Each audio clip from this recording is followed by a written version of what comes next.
लेकिन ये हैं आंकड़े जो अभी 2 आए हैं और ये जैसे जैसे आते रहेंगे अपडेट करते रहेंगे। सीधा चल रहे हैं अजय वोकिल सर के पास। अजय सर, 2 सर्वे एजेंसी अपने अपने ऑल इंडिया लेवल या नेशनल लेवल के सर्वे दे चुकी है। रिपब्लिक भारत PMRQ कहता है कि एनडीए को 359 जा रही है और इंडिया न्यूज कहता है एनडीए को 371 जा रही। कम से कम दोनों सरकार बनाने की बात, यानी फिर से तीसरी बार मोदी सरकार बनाने की बात कहते दिख रहे हैं। बाकी आगे आने वाली जो एजेंसीज हैं वो देखते हैं वो क्या कहते हैं, लेकिन इन दोनों में समानता यह है कि आसपास ही है इनका जो प्रेडिक्शन है एग्जिट पोल में।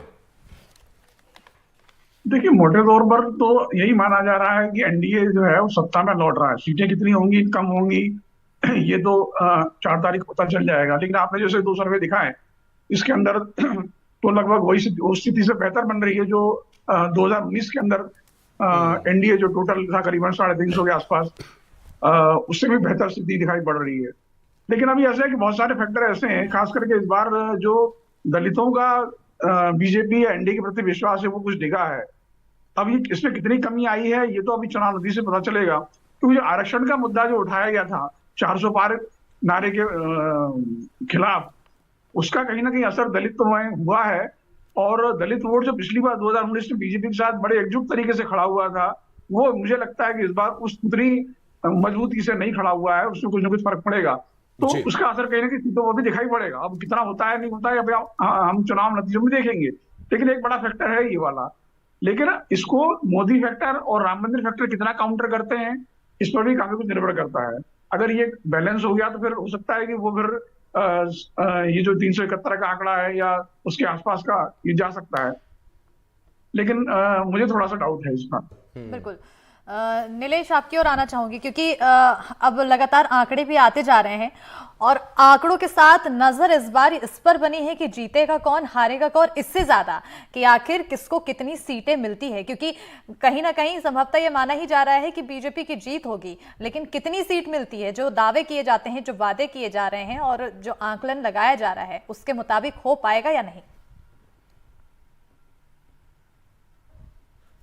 देखिए, मैं अगर छत्तीसगढ़ की बात करूं तो मैं शुरुआत करूंगा अनुराग सर जो थोड़ा देर पहले जो अपनी चर्चा में कह रहे थे कि जो जहां पर भी कांग्रेस मजबूती से चुनाव लड़ी है, उन सीटों पर पिछले इलेक्शन में कितना जीत हार का अंतर था और उस अंतर को पाट कर क्या इतनी मजबूती से ये सारे फैक्टर जो कि छत्तीसगढ़ में अगर मैं बात करूं चर्चाओं में आ रहे थे इलेक्शन के दौरान, चाहे वो संविधान बदलने की बात को लेकर सतनामी समाज और खासकर एससी वर्ग जो है वो साथ में दिख रहा था कांग्रेस के, या फिर कुछ और मुद्दे, महंगाई या बेरोजगारी और तमाम, ये क्या इतने वोट थे, इतने संख्या में इतने प्रभावी थे कि वो जो पिछला चुनाव का इलेक्शन का जो रिजल्ट था, जो कि छत्तीसगढ़ में सबसे ज्यादा लगभग 4 लाख के अंतर से दुर्ग सीट जीती थी बीजेपी, और उसके अलावा जो जितनी भी सीटें जीती एकमात्र कांकेर, और फिर कांकेर में लगभग 5,600-700 वोटों का अंतर था और कोरबा में कुछ कम अंतर था, बाकी जगह लगभग 1 लाख से ऊपर के अंतर से जीती थी। तो उन सीटों पर क्या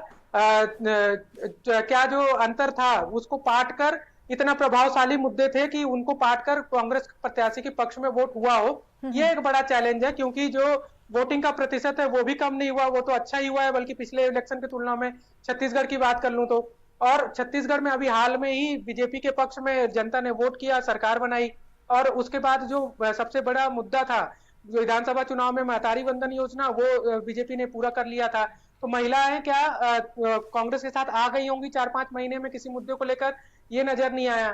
तो जो मेरा कुल मतलब आकलन यही रहा कि जो मुद्दे नजर भी आ रहे थे, क्या वो वोट में उतने ही संख्या में कन्वर्ट हुए हों कि वो रिजल्ट में तब्दील हो जाए कांग्रेस के पक्ष में, ये एक बड़ा चैलेंजिंग था। और मेरा जो आकलन, चूंकि अब आकलन आ चुका है और मैंने जो अपना आकलन छत्तीसगढ़ को लेकर किया है, तो मैं 2 तरह के आकलन पे जा पाया हूँ। एक ये कि अगर मोदी फैक्टर ही काम किया है तो इस बार छत्तीसगढ़ में कांग्रेस को एक भी सीट नहीं मिलने वाली है। 11 की 11 सीटें जो है वो बीजेपी के खाते में जा रही है, अगर मोदी फैक्टर पे ही वोट ज्यादा हुआ है, क्योंकि फिर उसके अलावा कोई दूसरा ऑप्शन उनको नजर नहीं आ रहा था।